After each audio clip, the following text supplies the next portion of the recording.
Sa pagdiriwang ng Araw ng mga Puso kahapon, kanya-kanyang diskarte ang ilang magkasintahan at maging ang ilang pamilya para sa kanilang Valentine date. May ilang piniling mamasyal sa Manila Bay habang pinapanood ang sunset at ang iba na may dumalo sa libreng concert sa Luneta. Balitang hatid ni Lala Roque. Sa musika ay dinaan ng ilan nating kababayan ang pagdiriwang ng Valentine's Day. Dito sa libreng concert sa Lunetang nakijam sila kasama ang ilang kapuso stars.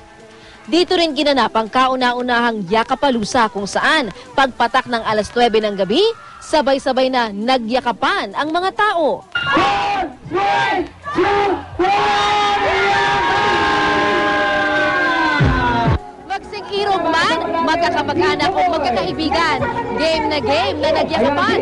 Kaya ng mga organizer na umabot sa 10,000 katao ang makiisa sa proyekto.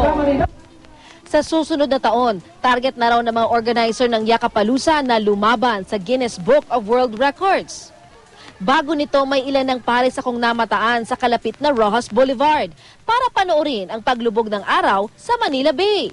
Ang mag-asawang Rolando at Rosalina, kahit may isang anak na, nagde-date raw dito tuwing Valentine's. Sabi niya, mamasyal naman daw kami. Sabi ko, doon lang tayo para walang gastos. Inabutan ko ring sweet na sweet ang magsing irog na ito. Punta ako sa bahay nila, may flowers ako. Tapos mamaya ko na gagawin yung surprise ko. Meron pang surprise? Siyempre meron pa. Hindi na mawawala sa akin yun eh. Aray, sakit. Alam ba na magulang niya yan? Ako alam ko. Alam na sa akin. Para naman sa ilan, Family Day ang Valentine's Day. Habang iba, piniling makabonding ang mga kaibigan. Sa nakakita ng mga barko daw yung anak ko. Okay na, masaya na rin po.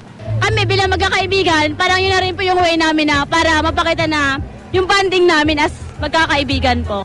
Pero kung marami ang feel ang araw ng mga puso, meron din namang hindi. Ano sa'yo ngayong araw na to? It's just Thursday. Ano ba? Proud to be single. Lala Roque, GMA News.